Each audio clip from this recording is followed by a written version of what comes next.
If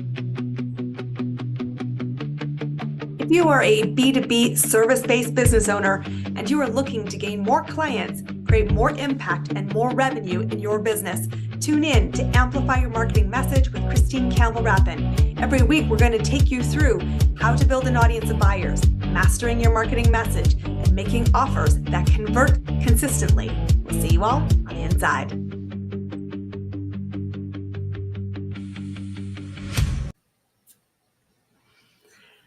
You know how I feel about the world of human first, connecting us as people. And yes, we can support with tech, but never at the exclusion of the human. And that's why I'm super excited to bring our guest today, who I think is one of the coolest peeps you're going to cross paths with if you don't already know him, because he is a legend. He's a game changer, and he's going to help us figure out the AI plus the human and how to really play in the world of business on the social media platform LinkedIn, because this is really where a lot of business is happening. It's not something you can avoid, ignore if you really want to win today. So give a warm welcome to our fabulous guest, RUKE. Howdy, howdy. Howdy, howdy.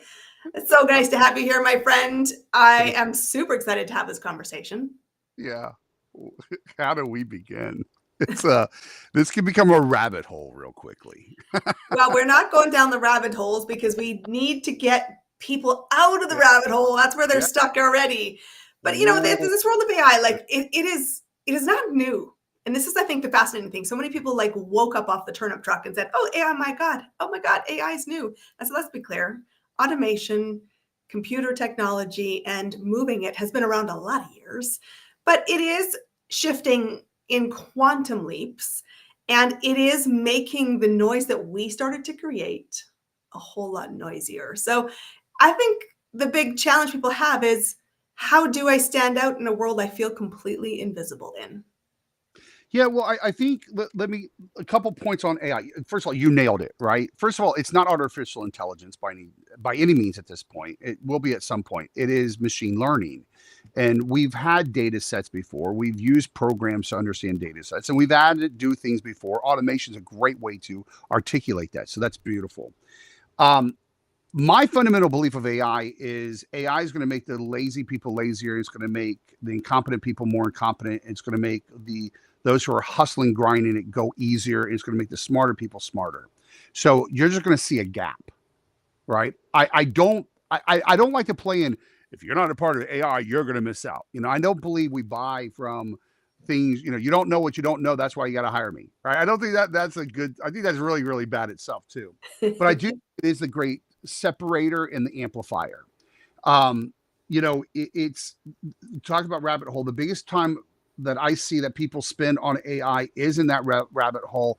And a lot of it's because they're amused, delighted of, I had a thought and it created something. And generally it creates all this. And they go, "Oh, I created it. Let me put it out there." Right. And that becomes a lot of digital trash. Digital litter is what I call that. A lot of noise. Love that. And the problem with that is, if you're just doing that, you don't own it. Now, listen, I'm not talking about copyright. That's a whole nother conversation I can get into, but not this broadcast.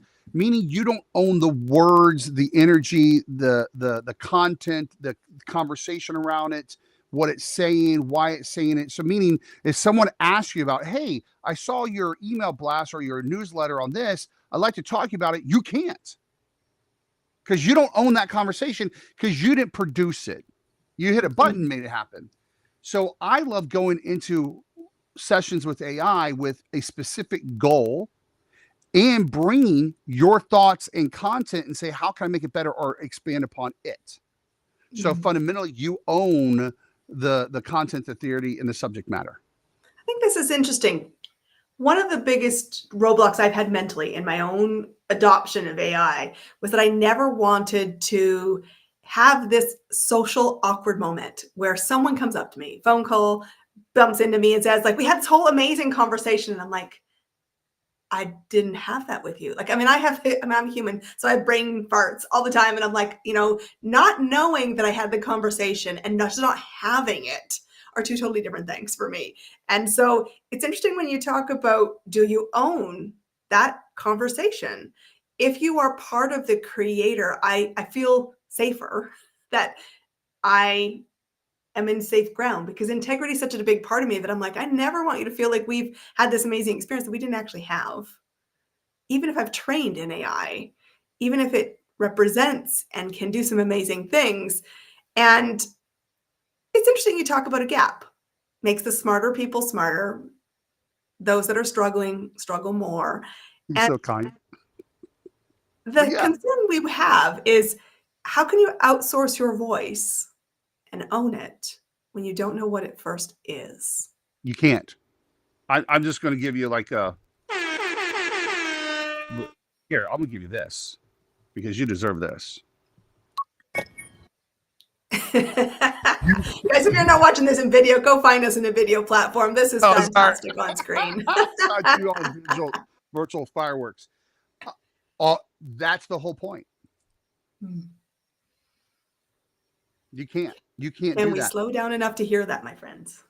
So what, and you brought it up. I was talking posting. You're bringing it to the actual scripting, your direct messaging. Let's pick on LinkedIn from this perspective, and that's horrible. And I hear you. So and I know that we're going to talk a little bit about Amplify later, but I'm gonna just hit a different subject of amplification right here. So amplification. I've done this for several decades. My agency. I've launched hundreds of brands, products, and services very successfully. And the one thing we look at is amplifying success. How do you, that's how you scale a company, amplify success. So how can you do that if you don't know what the success is? I can't tell you how many people go, well, I want to hire a salesperson. Well, what's your closing rate? What proof or what do you have that converts that you can show? Well, no, that's why I'm doing this. Well, then you're, and they add automation and they put in AI, and all you're doing is you're scaling ignorance. That's all you're doing. God, that was beautiful. Yeah. And so when you're talking about using AI, and by the way, warning, LinkedIn doesn't like this, but if you're using AI and automation within your messaging, you're just spamming more people with bad stuff. And by the way, AI and LinkedIn is even wrong on this. I'll give you one quick thing. Every AI will say, hey, hi, hello. Never use an H word when you're doing any messaging, because everybody's using it, therefore we know you're a robot. Straight up. Therefore we ignore it. But it will always suggest that. But when having those conversations, I can't even tell you how many people don't even look up their previous conversation with someone to even get caught up to it. It's saying things, it's making promises, it's making the relationship on false premise of what you can't deliver. And if you're a coach or a consultant, that kills your company, and you're bringing in people that you don't even want to work with.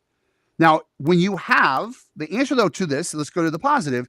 If and this is what we, right now we have a couple of things that we're doing, because we use Go High Level and all that we are using automation, because we're repeating this type of phrase at a mass scale and it's working.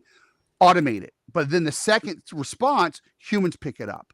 So knowing where that balance is where you can, yes, own the conversation because you've proven a set of steps work, but then the human steps in to make sure that it's super real. Because I'm going to tell you, people don't mind that it's AI. We don't care that it's AI. We just don't want crappy AI. We don't want more automated spamming of crap. That's what we don't want. And so until you know your voice and what works with your audience best, you have no business putting into AI, and you have no business putting in automation, because you're scaling crap. I love that. So, I want your audience and everyone here listening to this to hear this. You have to get it working with a human exchange. You've got to vet and have that feedback loop. And once it's got movement, and that's the goal, right? Automation, it was the process of movement. So it's sequences, dominoes effects, and just building step by step. If it's working, we can engage to a certain point. And I love that you say put your turn signal on and then exchange the human conversation. And I've had some great exchanges on LinkedIn where people, I'm like, this is so automated, it's not even relevant. And whatever you've got in this system, and they're like, well, I'm trying to build scale. I'm like, you have no chance of me being a client because of how this feels. And if you looked at actually what I do, the light bulb goes off, first off, and then they say, have you got some ideas? And I'm like, yeah. First off, to find clients, volume isn't the only part of the equation. And I do have some great ideas, but they're all going to be human orientated. And then crickets. That sounds like a lot of work. Well, if you're only Yes. finding 5 to 20 people a year, I'm prepared to do that work. Yeah. Well, it's also called a business. It's called a business.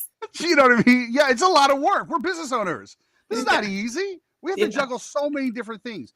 But to your point, that's absolutely correct. And so you have hobbyists trying to use AI to be a business. And again, they're just amplifying non-success. It's just not going to work for them. And they're burning their audience. I'll tell you this, one of the things that I do at my workshop, because I teach, AI plus human equals real sales, right? So I know you love that. And one of the things I do is I show words, and we have to vote on, did a robot say that the most or a human say that, and all this. And I will tell you the number one thing that AI continuously tells us, because it always suggests this, is the word unlock. Unlock this, unlock this, unlock this. So if you want to tell someone that you're an amateur and you don't know anything you're doing, right, and you're new at this, use the word unlock. And you might go, well, but I use that. I actually say that's part of my trademark. I said, I hear that, but you might consider changing or how you use it very carefully, because it doesn't matter. It's being ruined by AI. Because see, what AI is basically going to say, so Christine, here's the best performing email. RUKE, here's the best performing email. Sandy, here's the best performing email. And so people who don't know their voice, don't know their audience, and don't know those ideas of their content will copy it, paste it, and everybody's saying the exact same thing. And that's why they're becoming invisible. It is telling you the exact format, the exact words, the exact rhythm to everybody. And it's going, but everybody's using it. But yeah, it's creating. You end up back in vanilla land that you were trying to escape desperately. Yes. Because it aggregates. And this is a firework moment. It is the point of, you are 1 in a million or 8 billion.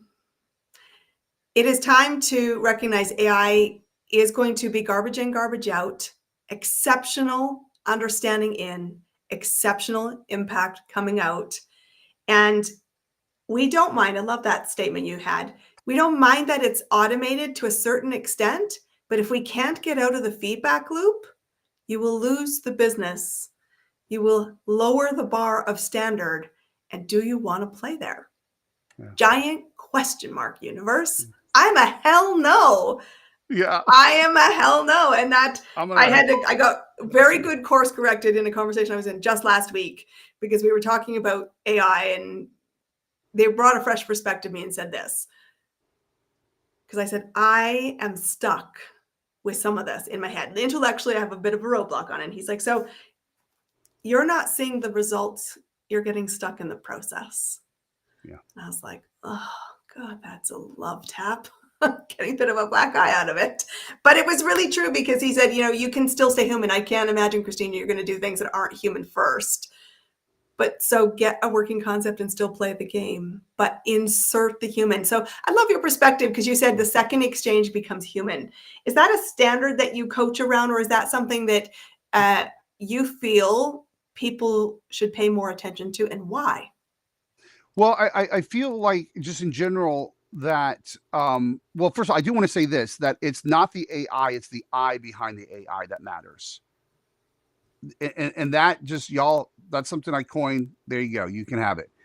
The reason why I say that is there's all kinds of automation, all kinds of AI that we can do. But if you don't know what your outcomes you want, if you don't bring your own success history to it, if you don't know the outcomes you want for it, it's not going to go good for you. It's just going to create frustration and chaos, even within your customers and your customer journey. So I would tell you, it depends on the campaign. It's what we're looking for. And let me tell you this, and this is where I think people get this very, very wrong. The only reason why you do any kind of content, social media, direct messaging, emails, any of that, is to fish for engagement. That's all you're looking for. Someone to go, I dig what you're doing. So paying attention to that closely is very, very important. So yes, going back and forth, which is the engagement, when you know these series of things work. And by the way, we like to put jokes in them when you say that we don't mind it's AI, because it's fun. That's huge. But at some point, it's getting to a specific thing that you have to make a decision instead of a yes, no.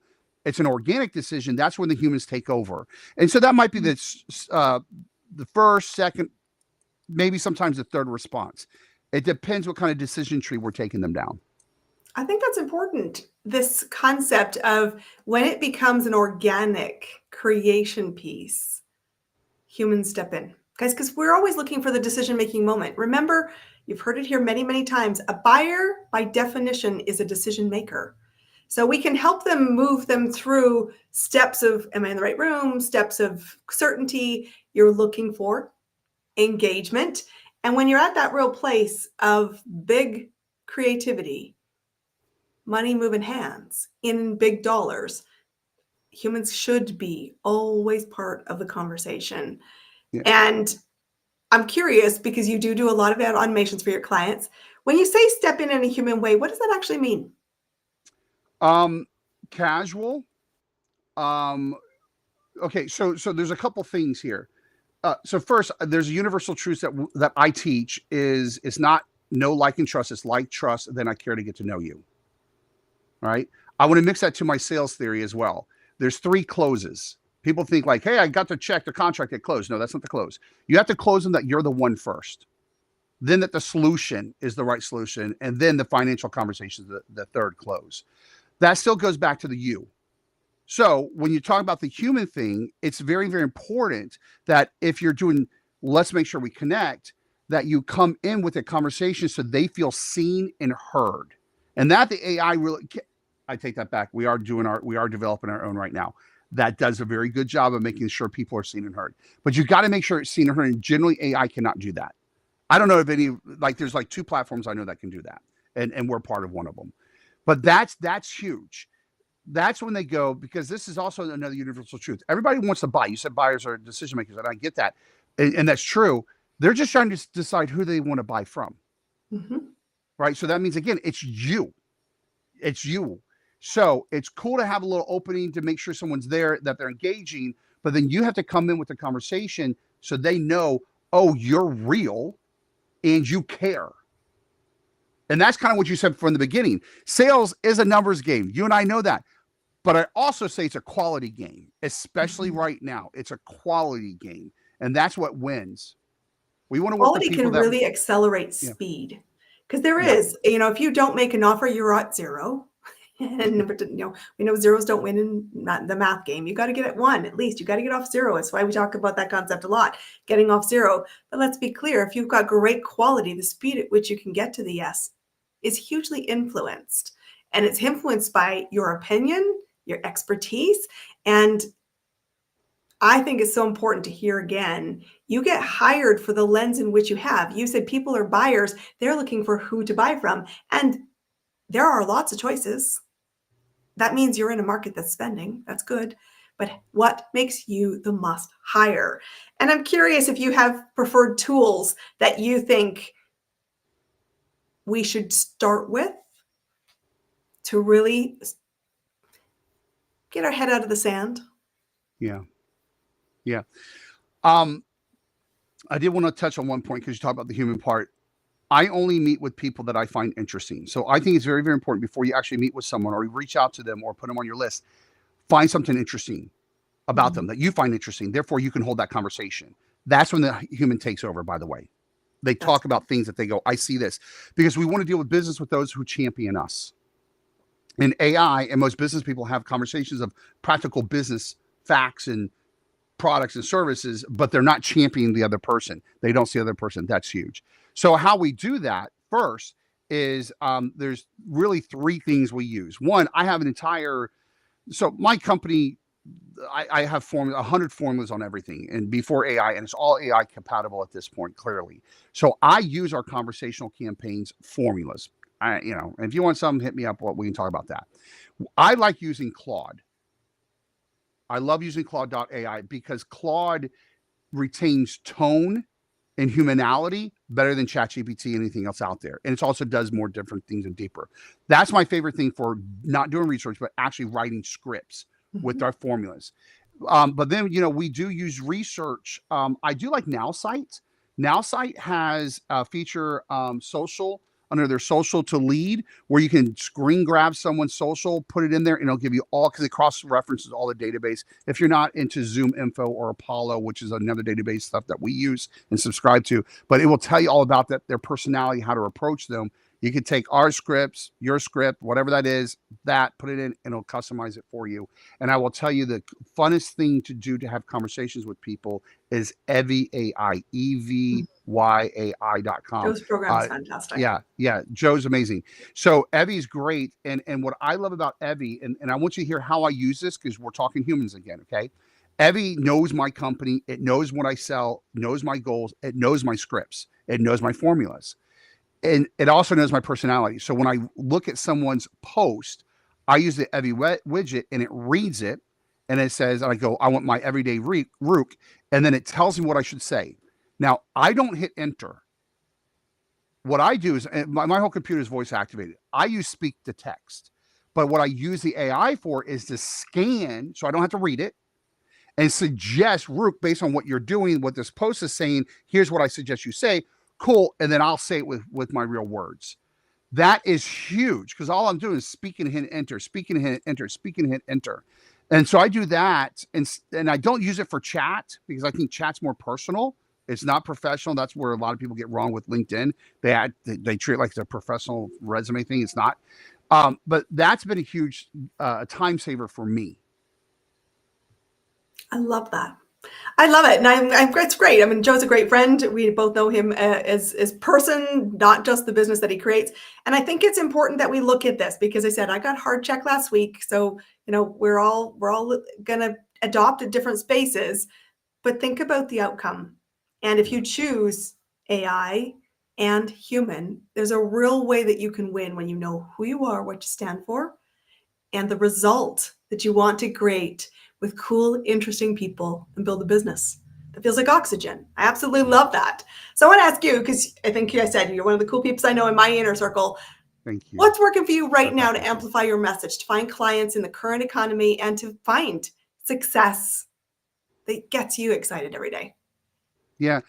So that was a big question. No, well, come on, go home. Go big or go home, my friend. I love it because you just covered a whole lot. That could be the whole next podcast.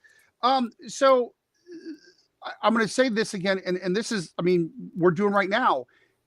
We are amplifying what works, and so understanding, testing what works is super, super important. One of the things that we are doing is. And when we write scripts and we write these things, we say, would a human say that? Would a robot say that? Can someone copy and paste it? So if a robot would say it, we take it out. If a copy and paste it, we take it out. If a human would say that, then we're good to go. And so making sure that we have in there jokes, making sure my only job is to make you smile. So we look at things going, will that statement make them smile? Whether it's automated or not, will that make them smile? Are we asking questions that are easy to answer? Like, 'cause a lot of people go, so what's your thought? What do you think about this? Well, that's so open-ended. That's not good. Is this good? Will this work for you? Those are great questions to ask because there's yes and no's within that. So finding ways to always make sure you answer or end questions and conversations with those kind of things, that matters. And make sure it makes them smile. I love that because that brings the human front and center. You've got to first connect to people before they ever want to know. How can you help? Yeah. I love it. How do people find you, RUKE? Well, so you can go to GameChangersClub.com. And if you want to find me, I'm kind of weird. I own my name, so it's not confusing. It's RUKE.com, and it leads to all my wonderful worlds. Guys, go explore a wonderful world. Connect to RUKE. He is someone that I'm grateful to have connected with through a fun community. We're going to collaborate in lots of ways over the year. And yes. I love what you're doing. And I love that you challenge me to bring in AI and to set the world on fire in a bigger way. So thank you for that. Guys, go connect to RUKE and be back here for our next episode. We want to see you win. It's time to amplify your marketing message. Find your next client because they're out there.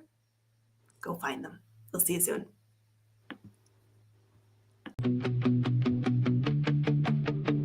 That's a wrap on another amazing episode of Amplify Your Marketing Message with me, your host, Christine Campbell Rapin. Be sure to subscribe on your favorite podcast platform so you don't miss another great episode. And be sure to visit christinecampbellrapin.com/podcast to get a free resource on how to master your marketing message. We'll see you all on our next episode.